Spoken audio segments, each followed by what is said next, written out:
রেস্টুরেন্টের সিক্রেট মশলা ফাঁস করে আজকে তৈরি করে ফেললাম অসম্ভব মজাদার রুই মাছের কারি। আসসালামু আলাইকুম, কেমন আছেন সবাই? আল্লাহর অশেষ রহমতে আমিও ভালো আছি। তো আজকে একটা মাছের কারি দিয়ে দুইটা রেসিপি তৈরি করে ফেললাম। কিভাবে রেসিপিটি করলাম সব কিছুই দেখতে হলে এই ভিডিওর সাথেই থাকবেন, এবং মাছ হবে একদম গন্ধমুক্ত এবং অনেক বেশি মজার। সমস্ত টিপ এবং ট্রিক সহ আজকের ভিডিওটি অনেক বেশি গুরুত্বপূর্ণ, একটি লাইক দিয়ে সাথেই থাকবেন। এখানে রুই মাছের 4 টুকরো নিয়েছি বড় বড়, আর একটা মাথা নিয়েছি, সেটাও ছোট করে কেটে মাছের মধ্যে কি দিয়ে ভিজে রেখেছি একটু পরে বলছি। আর এখানে মাছের যে সিক্রেট মশলাটা সেটা হচ্ছে হাফ চা চামচ করে ধনিয়া এবং গোটা জিরা, আর এগুলো সবই কাঁচা মশলা। আর নিয়েছি হাফ টিস্পুন মৌরি আর 10-12টা কালো গোলমরিচ নিয়ে এগুলো 1 মিনিটের মতো হালকা ভেজে ব্লেন্ডার জারে গুঁড়ো করে নিয়েছি। আর এখানে যে মাছগুলো ধুয়ে পানিটা ঝরিয়ে নিয়েছি, সেখানে আমি হাফ চা চামচ করে হলুদ এবং মরিচ আর দিয়েছি লবণ দিয়ে মাখিয়ে এভাবে রেখে দিব আধ ঘন্টার জন্য। এতে করে লবণ মরিচ সব কিছু মাছের ভিতরে ঢুকবে, আর রান্নার পরে সেই মাছটা খেতে অনেক বেশি ভালো লাগবে।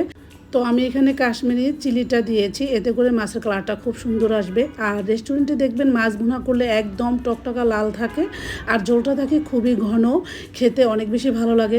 একটু ঝোল দিয়েই 1 প্লেট ভাত খাওয়া যায়। আমার কাছে এই মাছের রেসিপিটা করলে ঝোলটা দিয়ে ভাত খেতে ভালো লাগে, মাছ তো খাওয়া লাগেই না, এরকম অবস্থা হয়ে যায় আমার। এরপরে আমি মাছ ভেজে নিয়েছি উল্টে পাল্টে, সবগুলো মাছ ভেজে নিয়েছি, সেটা আর ভিডিওতে ধারণ করিনি। এরপরে মাছ ভাজা তেলটা একটা হাঁড়িতে নিয়েছি, এখানে আরও কিছু তেল নিয়েছি 2 টেবিল চামচের মতো। আর এখানে অফ ক্যামেরায় আমি 1 চা চামচ আদা রসুন আর হচ্ছে একটা টমেটোর হাফ আর 1 চা চামচ সরিষা আর 2টা কাঁচামরিচ খুব ভালো করে ব্লেন্ড করে নিয়েছি। সবটুকু আমি তেলের মধ্যে দিয়ে এরপর দিয়েছি স্বাদ মতো লবণ, হাফ চা চামচ কাশ্মীরি চিলি পাউডার আর দিয়েছি হাফ চা চামচ হলুদের গুঁড়া দিয়ে আমি মশলাগুলো 3-4 মিনিটের মতো একটু ভেজে নিয়েছি। এরপর ব্লেন্ডার ঝাড়টা ধুয়ে আর একটু পানি দিয়েছি, 3 টেবিল চামচের মতো পানি হয়েছে, সেইটুকু দিয়েছি। এখানে প্রথমে যে মশলাটাকে আমি ভেজে রেখেছি সেটা সুন্দর করে ব্লেন্ড করে এভাবে একটা কাগজে মুড়িয়ে রেখেছি, এতে করে ঘ্রাণটা নষ্ট হয়নি। তো এভাবে রেখে মশলাটা আমি সবটুকু দিয়েছি, দিয়ে আমি মশলাগুলো 4-5 মিনিটের মতো ভেজে নিয়েছি। এরপরে আবারও পানি দিয়ে মশলাগুলো আবারও 4-5 মিনিট কষিয়ে নিব। এই একটা মশলার জন্যই আজকের মাছের রেসিপিটা হচ্ছে সবচেয়ে সেরা। আর এইভাবে মাছ রান্না করি রেস্টুরেন্টে আমাদেরকে বোকা বানিয়ে ফেলে, আর সেটার সিক্রেট আমি আজকে আপনাদের মাঝে শেয়ার করে দিলাম। আপনারাও এইভাবে সেম রেসিপি ফলো করে মাছ রান্না করে খেয়ে দেখবেন, বাসার সবাই প্রশংসা তো করবেই। আর যদি কোনো মেহমান আসে আপনার বাসায় নতুন, তারা যত রান্না করেন সেটা রেখে এই মাছের ঝোল দিয়ে 1 প্লেট ভাত খাবেই, আমি ইনশাল্লাহ কথা দিচ্ছি, এতটাই টেস্টি ছিল। তো যাই হোক, এরপরে মাছগুলো আমি দিয়ে দিচ্ছি, দিয়ে উল্টে পাল্টে নাড়াচাড়া করে নিচ্ছি, এতে করে মাছগুলো দোনো পাশে মশলাগুলো লাগবে। এরপরে ঢাকনা দিয়ে ঢেকে মিডিয়াম আঁচে আবারও 5-7 মিনিট মাছগুলো কষিয়ে নিয়েছি। দেখতে পাচ্ছেন তেলটা ছেড়ে দিয়েছে। ভিডিওর শুরুতে যেটা বলতেছিলাম এখন সেটা বলছি, আমি মাছটা কিভাবে ধুয়েছি এবং কিভাবে গন্ধমুক্ত করেছি। অনেক সময় দেখা যায় কিছু মাছ গন্ধ লাগে, সেটা এইভাবে ধুলে একদমই গন্ধ আসবে না। তো আমি মাছটা ধুয়েছি, প্রথমে 1 টেবিল চামচ লবণ আর একটা লেবুর হাফ রস আর 1 কাপ পানির মধ্যে ভালো করে মাখিয়ে 30 মিনিট রেখে দিয়েছিলাম। এরপরে আবারও লেবুর রস এবং লবণ দিয়ে 4-5 বার করে ধুয়ে পানিটাকে ঝরিয়ে নিয়েছি, এতে করে মাছ হবে অনেক বেশি মজার এবং গন্ধ তো আসবেই না।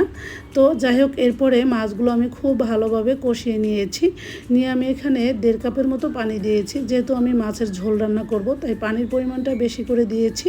দিয়ে আমি 2-3 মিনিট রান্না করে এখানে একটু আগা দিয়ে ফেলে নেওয়া 5-7টা কাঁচামরিচ আর 3 টুকরো টমেটো দিয়েছি। যেহেতু আমি আগেই ব্লেন্ড করে টমেটো দিয়েছি, তাই এখানে টমেটোটা একটু কম করে দিয়েছি। দিয়ে আমি একটু ভালোভাবে নাড়াচাড়া করে নিচ্ছি। এরপর আমি এখানে ধনিয়া পাতা কুচি দিয়ে সর্বশেষ রান্নাটা শেষ করতে যাচ্ছি, এবং এখন আমি গরম গরম চুলার উপরে সার্ভ করে নিব। আমি কিন্তু এখানে হাফ চা চামচ চিনিও দিয়েছি, এটা অপশনাল, আপনারা না চাইলে স্কিপ করতে পারেন। এটা দিলে খেতে ভালো লাগে, হালকা মিষ্টি মিষ্টি হলে এই মাছের রেসিপিটা অনেক বেশি ভালো লাগে, তাই আমি দিয়ে দিয়েছি, আপনারা না চাইলে স্কিপ করবেন। তো এই তো আমি মাছগুলো এখন গরম গরম সার্ভ করে নিচ্ছি। দেখতে পাচ্ছেন কতটা লোভনীয়। এই মাছের ঝোলটাই সবচেয়ে বেশি লোভনীয়। দেখা যায় প্রচুর গরম, তার মধ্যে রান্নাঘরে বেশি একটা সময় দেওয়া যায় না, তাই আমি একটি মাছের রেসিপি দিয়ে দুটি রেসিপি কিভাবে তৈরি করলাম সেটাও শেয়ার করছি। তো দেখতে পেয়েছেন এখানে মাছগুলো তুলে রেখে মাছের মাথা আর কিছু ঝোল রেখেছি, তার মধ্যে 5-7টি থেতলে করে নেওয়া কাঁঠালের বিচি আর একটা ছোট আলু ছোট ছোট টুকরো করে নিয়েছিলাম, সেগুলো দিয়ে ভালোভাবে নাড়াচাড়া করে একটু পানি দিয়ে একদম 80% সেদ্ধ করে নিয়েছি। এরপরে এখানে বড় বড় টুকরো করে কেটে নেওয়া কিছু কলমি শাক দিয়ে মশলার সঙ্গে খুব ভালোভাবে নেড়েচেড়ে মিশিয়ে নিচ্ছি। তো এই শাকটা হতে একদমই সময় লাগে না, দেখা যায় নাড়াচাড়া করতে করতেই শাকটা সিদ্ধ হয়। যেহেতু শাকের ঝোল রান্না করব, তাই এখানে আমি হাফ কাপের মতো একটু পানি দিয়েছি। পানিটা দিয়ে 4-5 মিনিট রান্না করেছি, ব্যাস হয়ে গেল একটি মাছের কারি দিয়ে দুইটি মজাদার রেসিপি। তো এইভাবে কে কে মাছের মাথা দিয়ে শাক রান্না করে খেতে পছন্দ করেন অবশ্যই কমেন্টে বলে যাবেন। আর আমার ভিডিও যদি আপনাদের কাছে একটু হলেও ভালো লেগে যায়, প্লিজ সাবস্ক্রাইব করে পাশেই থেকে যাবেন। আর যদি নতুন হয়ে থাকেন আমার চ্যানেলে, যারা এখনও সাবস্ক্রাইব করেনি, প্লিজ সাবস্ক্রাইব করে পাশেই থেকে যাবেন। দেখুন লোভনীয় শাকের কারিটা এক ডিলে 2 পাখি মেরে ফেললাম। কি আপুর আর রেসিপিটা কেমন হয়েছে? আজকের মতো তাহলে বিদায় নিচ্ছি, সবাই ভালো থাকবেন, আল্লাহ হাফেজ।